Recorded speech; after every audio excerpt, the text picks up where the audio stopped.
Good evening, channel member. I have a very special guest. I'm going to use his stage name as Billy, and I'm going to let him introduce himself to you guys. Go ahead, Billy. Introduce yourself. Hey, what's up, y'all? This is Nathaniel Sherrod Jr., also known as Billy, writer, director, artist, and actor. Thank you for the introduction. I appreciate it. Now, Billy, I know I don't want to bore you, but just so my guest and myself, we could understand what brought you into the film industry. What sparked your interest that land you as a indie producer, writer, and director? Can you give us a little brief description? What brought you in the industry? Well, yeah. I started. It started when I was in college. I was playing ball at CBC Essex, Joe Community College, and I was always into music. So I used to be a part of go bands like back in the day. So it trickled off to me getting a keyboard when I got injured playing basketball. So I ended up buying a keyboard, taught myself how to play it. It went led to one thing, me making beats for people around the campus. To the next thing you know, I was writing music, Okay, and the next thing you know, it led to me going to the studio, making the beats and producing and writing my own, making my own music. So and performing. So then it led to me getting my first like deal offer fresh out of co-fresh and fresh in first year in college, which is when I had that dropped out. I had dropped out for that situation. it was a music deal? What you say? A music deal. Yes. Um, Okay, okay, it didn't really work out the way I wanted it, but I kept the independent route, and I was still, you know, doing my own thing. I ended up doing my own shows, creating a nice little buzz in my area. Um, okay, Other than that, that's what led me to like 2000, around 2015. I started acting and writing. I mean, I had ideas for writing and stuff, but 2015 is when I really started acting. Um, Landed my first like TV roles for BET TV1. They were small roles. Some had talk and some didn't. House of Cards is one of them. I played an extra. It was just like, but I started landing other roles outside of the TV roles. I started landing movie roles and different. Um, my first film that I ever acted in, the budget got cut short during the production. okay. I was just that was my first time ever being an actor ever. And so it really drove me to, hey, I want to do my own thing.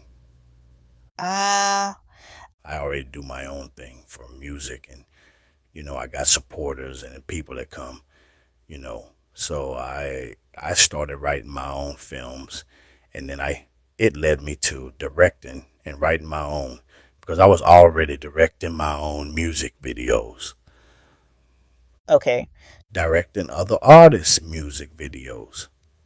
So it just went, kind of went. okay. So if I could summarize, you started out as an extra and then you fell in love with. No, no. My very first movie role, my very first role ever was like it was a support lead role. A support. Yeah, that was like so that was my first time ever being on like a real movie set and all that. Okay, okay, So then they cut the budget for that film, and they ended up we ended they ended up having to trash the film. So okay, we never really got to finish shooting and everything. But that's what really kind of drove me to, hey, I want to do my own thing okay, because I'm already doing my own thing in music. I was doing my own thing in music, and then it went from that. So you transitioned into creating. You like the aspect of creating, making it become a reality. Yes, I'm an artist. Like, as I never really refer to myself as artist. Like, I refer to myself as art because that's it's a variety. Yes. It's overall. It's not just categorizing. Oh, he's a rapper, or no, he actually sing too, or he does this, or he's just an actor. Now he writes and he directs, and and you want to. That helps when you like. I I'm the type that I have a production team, but my production team is just like me. All the members on there are just like they can act, they can write, they can direct, they can do it all. Diverse hack. Because now I build with creators that are just as passionate and can do all those things as well. Yes. Yes. Or even if they can't do every single thing, you know, being around those people, those are the people that's calling you in the morning. Yes. You calling them in the morning. You driving.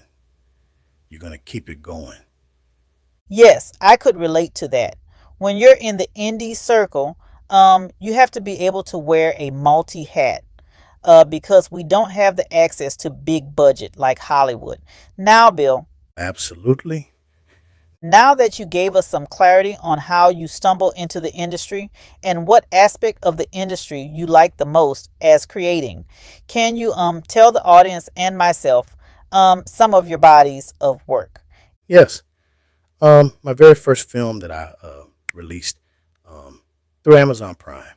It was called Boy Entitled Boy. It was titled Boys Cry, Boyz Cry, uh, and that was written, directed, produced by me, and we shot it with a production team of 6 people in literally a weekend. So Wow. So you work fast. You're one of those producer. yeah, we because we were actually I had worked on I had 3 scripts already ready to go. So this was one of the projects. This was just one of the this was going to be like at first a mini movie, and then we were going to do the feature film, but we weren't expecting it to do how it did It did well. It did well for you. at the time because at the time I was still performing my shows and stuff, and I turned all my songs off my album into movies. So Oh, I don't need a label. I can put my music through my own films. I do the soundtrack, I write, and I got distribution. so in other words, you score your own movie. You score your own movie. Yes, I started my own stuff. No. Yeah. You score it too? Like you add music, you score it? Yes, yes, Okay. Okay. Um, just so the lay audience could understand when we're a film producer, sometime you have to get music from artists, but he's able to provide his own music for his own film, which is dope. And Billy, can you share some other project that you have with us? yeah. Like I was saying, Boys Cry. That was on Amazon. That really kind of brought my fan base from my music Huh? and the people that knew I was doing acting and directing and writing that side. It merged everybody together because that movie showed it had the acting side, then it cut into the had a performance. That's like kind of like my style of M movies. I even when I direct other artists' music videos, I kind of get your signature. That became Like your signature. yeah like my signature, like a solo. Like I make sure I emphasize on the put emphasis on the solo performance. That's nice. And I had a solo performance, and my movie Boys Cry went as a movie, and then it just, cut into a performance about, but it was based on the song. Okay. So, and all my music and stuff is about my life. So, like everything that I do it, it's all with truth behind it. It's passion. I'm passionate about Your work. my art. So when I do the music, I got to see the vision through all the way from the music to the film side. Right. Right. I'm just no longer, I was for the past couple years, I had just been focusing on film. Right. Right. Right. So when you are working on a production, you dive into it completely. Yes, absolutely. I'm hands down, from down to everything, that the angles that, like, I'm already knowing how I'm going to tell my cameraman Right. and the people on set all the way to each detail. Right. Right. Like even people that, like anybody that I've done music videos for, all the artists, they'll tell you when I step on set, it's literally, I'm very, Detailed. yes, very detailed, like, Okay. and then I can make the best of whatever happens. Like, so even if they have the worst of equipment, or the worst happens on set, You can make it work. I'm still get it done. I'm still gonna make sure you have, and it's gonna be something where you ain't gonna be like, well, oh yeah, they just put this. No, it still got done. Boys Cry was kind of rushed because like I said, we had a couple of other projects as well lined up, and then I had 7 scripts that were green lighted. Okay. Okay. Now, before you dive into any other project, we all liked House of Cards. Tell us a little bit about that project. What about Boys Cry? Number House of Cards. House of Cards. Oh, House of Cards. Yeah, that was actually fun. That was actually like one of my third times being on set. They took it was we shot it in they shot it in Baltimore. We got on the shuttle, and Yeah. it was cool. It was a cold day that day. So, like, I didn't enjoy that as much, meaning only I enjoyed being on set, but I didn't enjoy the cold weather. Right. Right. Right. Did you meet anybody famous, or they just your part? Not really on that set, because that certain production, depending on it, like lead roles and stuff, they separate from actors Right. The main. and stuff like that. So that was when I was just touching the dirt, but, like, just getting my feet wet. But Right. Right. Indy, everybody kind of mingled, but in Hollywood, they do that sector breakup. Yes. and over the years, I had just kept networking, kept producing my own.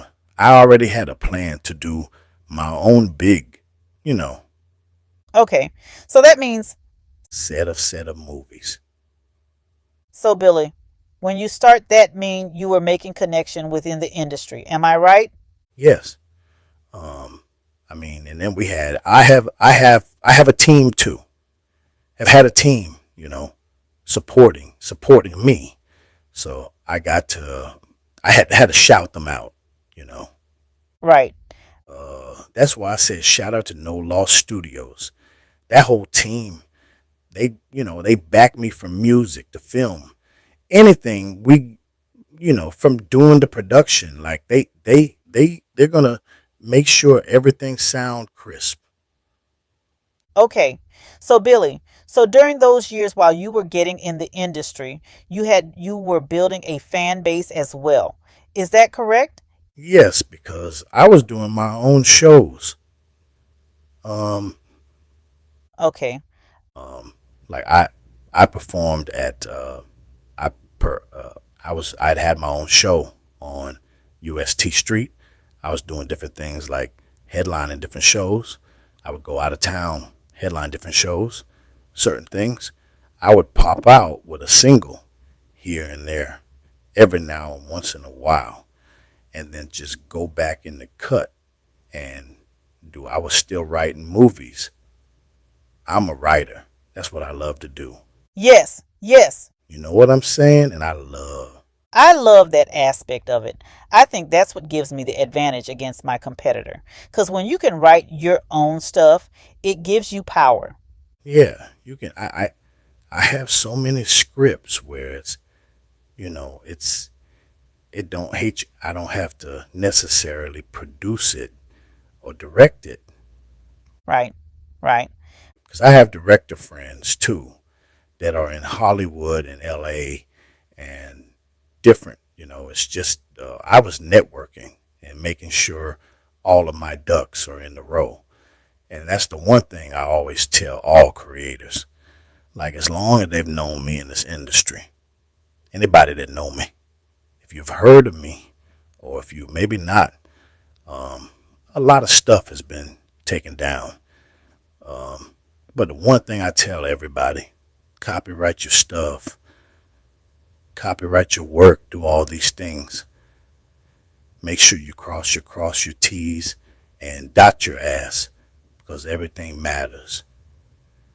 Every detail when you create a body of work, you got to think of how you're going to promote it, how you're going to make the money, Yes, yes, what you're going to do the next project on it. yes. So like I said, I had 7 films lined up, scripts lined up, Yep.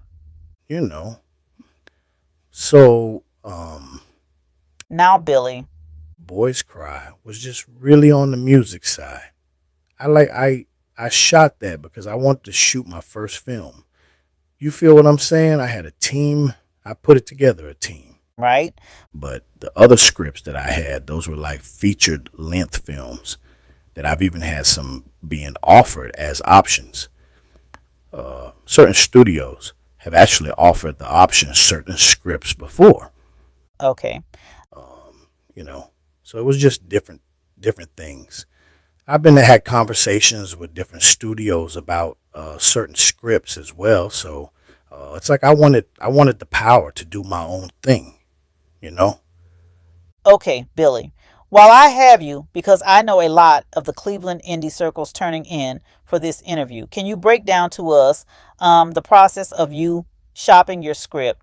Like, as a producer, I don't like doing that, but can you break down? No. See, I'm not a fan of shopping a script. I'm more of a fan of shopping a project that's already, like, once you're in pre-production, you're ready to shoot. Yes. Usually you shop it for maybe because it, like with my projects, one of my projects, like the one I grew, I had, the reason I grew Dreads was for the movie that was going to hit theaters. It was going to be a international film. We had big investors in this project.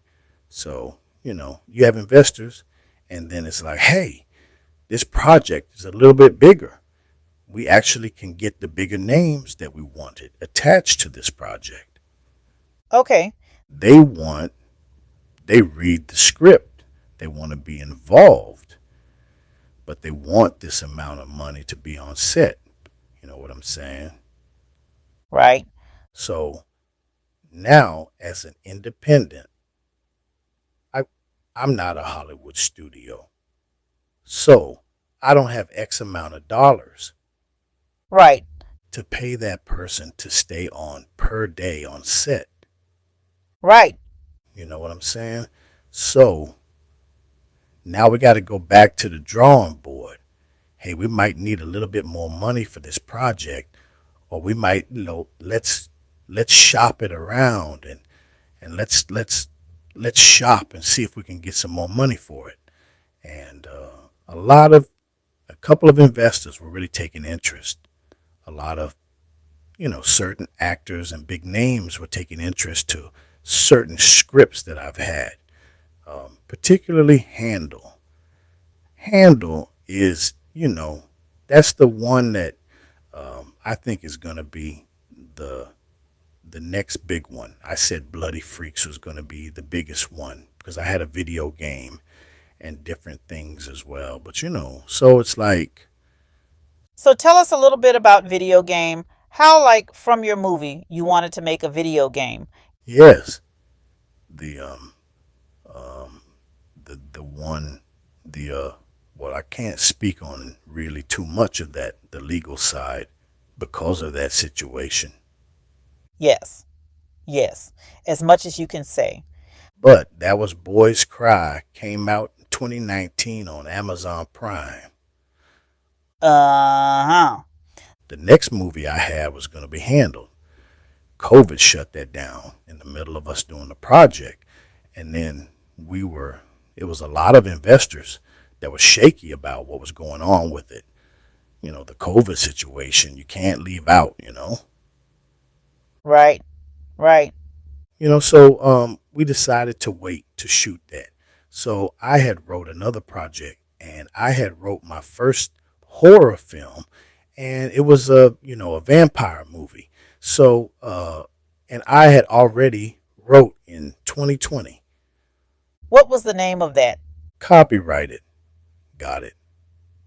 Copyrighted. Once I got it copyrighted, uh, I actually, is it blinking? I'm sorry. No, no, I could see. Once I got it copywritten, Uh-huh. I instantly went into calling all the people on my team and all the people that's affiliated with my PR and everybody. I was making sure, hey, we're gonna shoot this.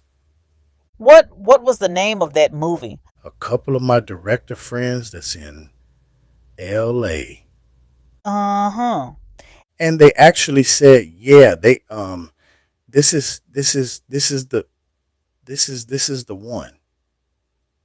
I said, I know, you know, Right.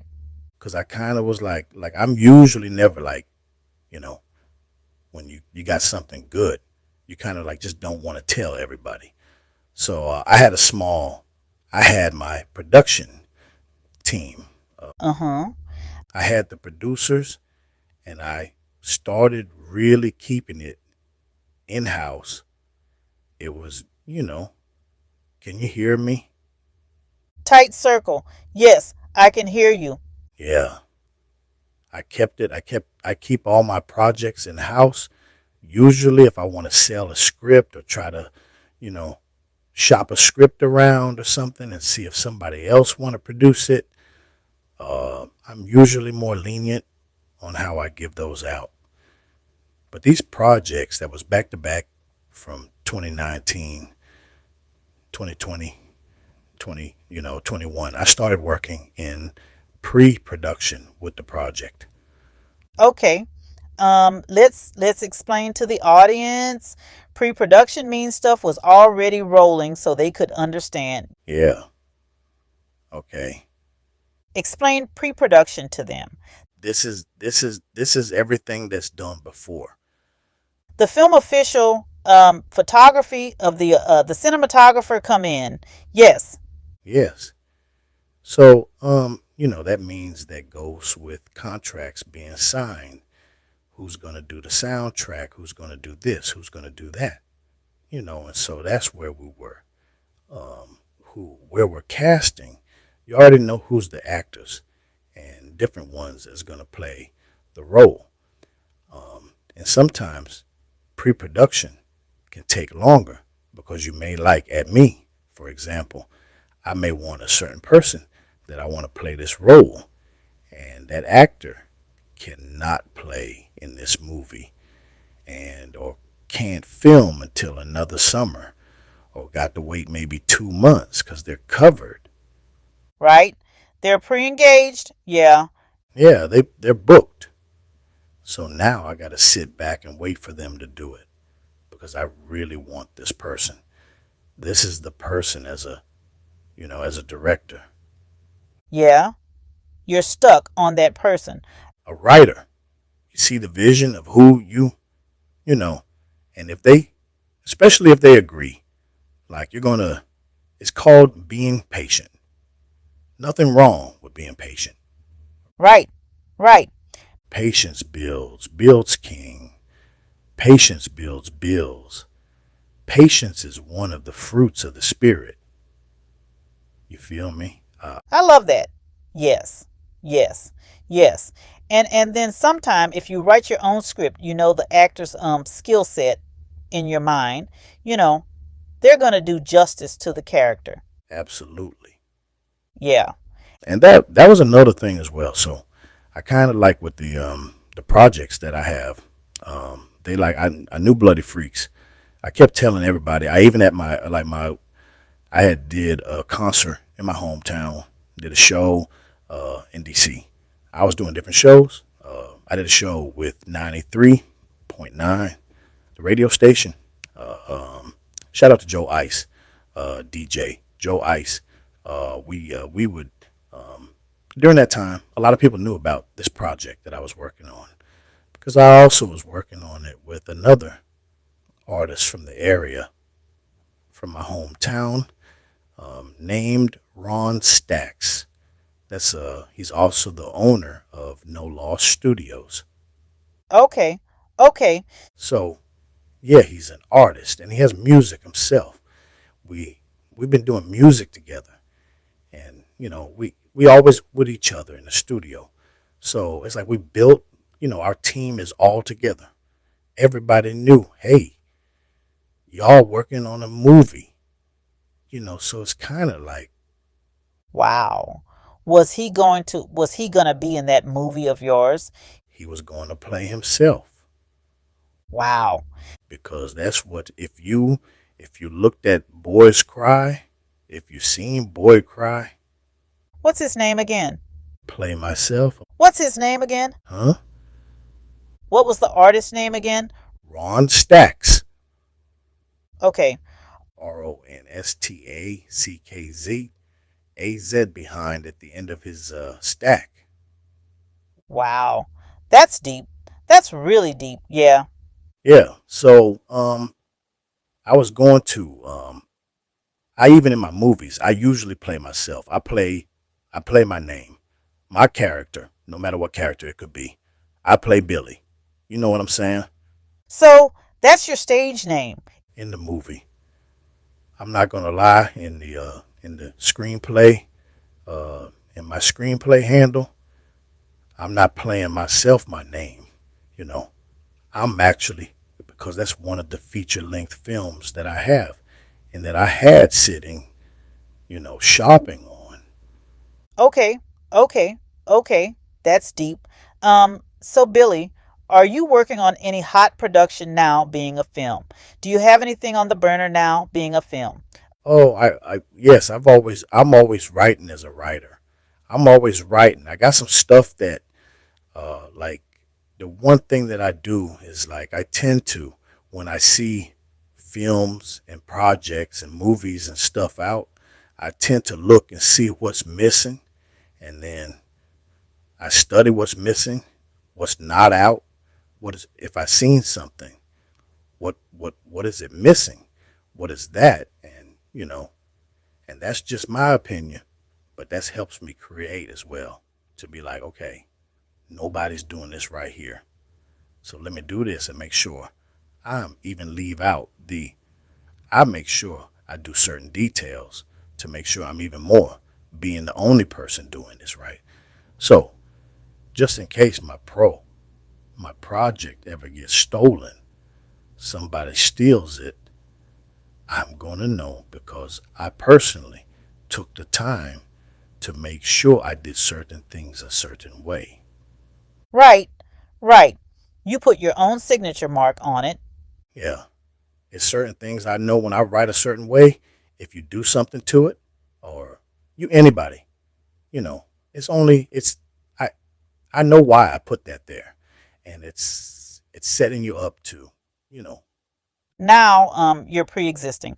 I like to build setups. Yeah. Yeah. Not that. Let's piggyback on that. From your pre-existing work, do you have any of your pre-existing work that has part 2 and part 3? You said, does it have any more? What do from pre-existing work you have? Do you have any of them that has part 2 and part 3? From which project? From any project which you have. I've only brought a part 2 and part 3 to the movie Bloody Freaks. That's what I was working on since 2020. So that has a part 2 and part 3. Yeah, I was working on that. And, the situation I'm in now, I can't really speak on. But it's that project. It's a lot. It was a lot of people working on that project closely. And we're all like, it's some are out of state, some in LA, some in Atlanta, some, they're different people. But it's, how should I say this? Delicately. It's more so we like to keep things in house, but this type of project I knew was going to do something big, because I wouldn't be trying to create a video game developing. I don't really play video games like that. I play Mike here and there. If I go to somebody's house and they playing it, but other than that, like, I don't really play video games like that. But I was developed when I do play. I know which ones I enjoy, and so I really took the time to ask gamers who like to play. We sat down with gamers, and I had an idea of how I wanted a game, and they told me from their experiences. Everybody, all these gamers, we sat down. They're telling me their experience of what they like. So I kind of like molded some of their suggestions. Like, hey, no, you shouldn't do that. You need to be a first player type thing.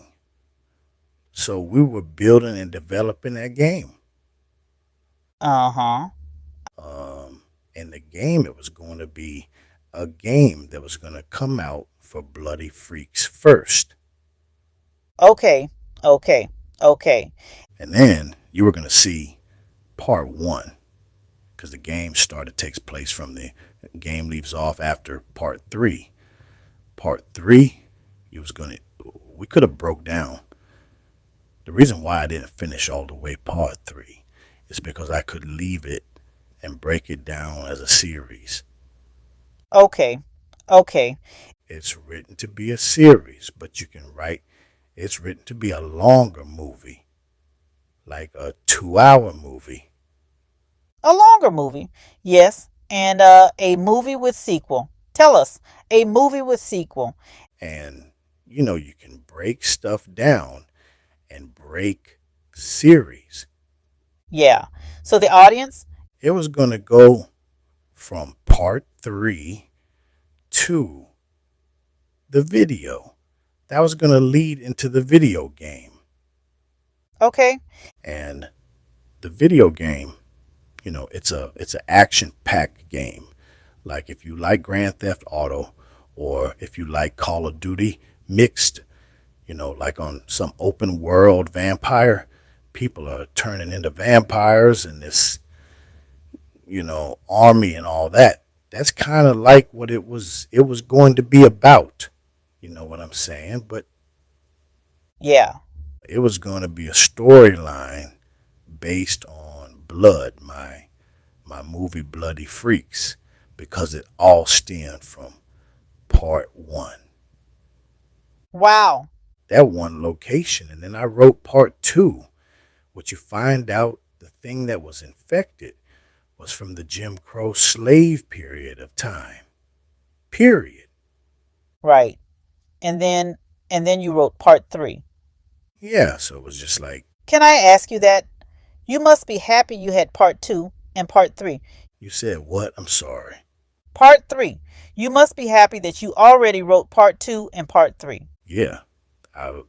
Because like usually I have a couple of other scripts as well, but during the time of COVID and all this stuff, and it was shut down. Like I had nothing but time. So it was just like, the movie, me and Ron, we both, when I had the script done and everything, like we would go to each other. I would go to his house and go, you know, we pull up on each other and we're reenacting the script. We're talking about the script every day. We're literally talking about it, going over what the project and how different things. So it was a lot of work put in. The producer, Alex, he drove 2.5 hours. He was, just to come meet with us and do makeup and, Wow.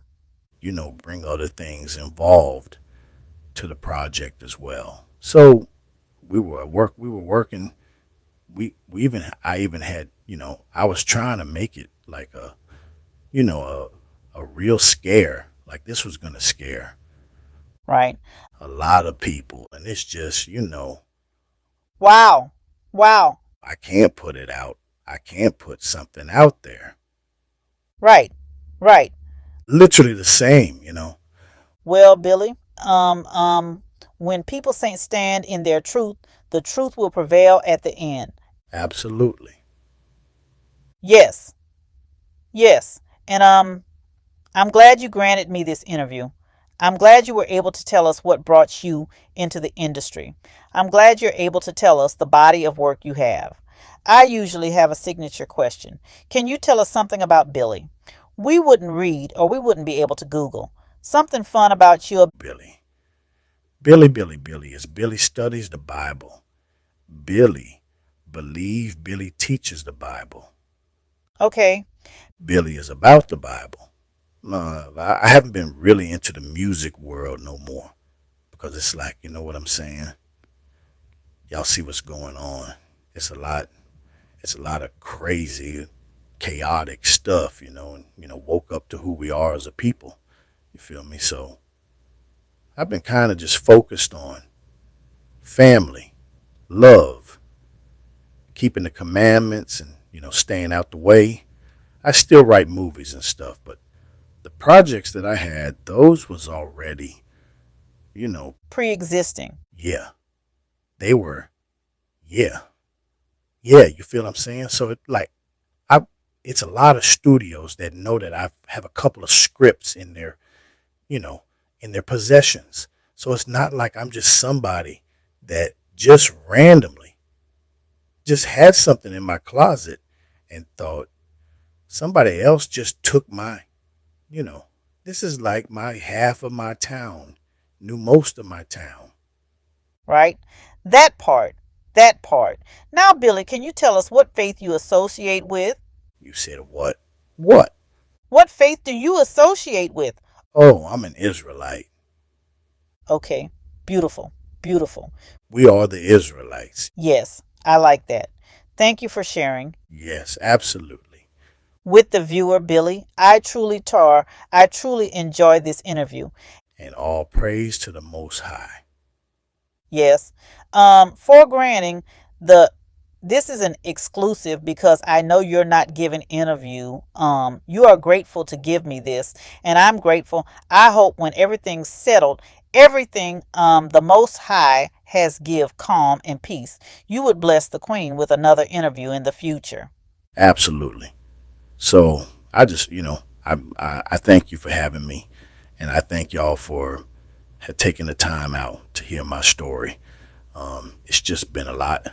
It's been a long day going on, so it's a lot going on. Still got a lot more to go, and a lot more to discuss. Yes, yes. But we'll talk soon. We will talk soon. Thank you, channel member Billy. Have a good night, and I appreciate this interview. Bye bye. Thank you.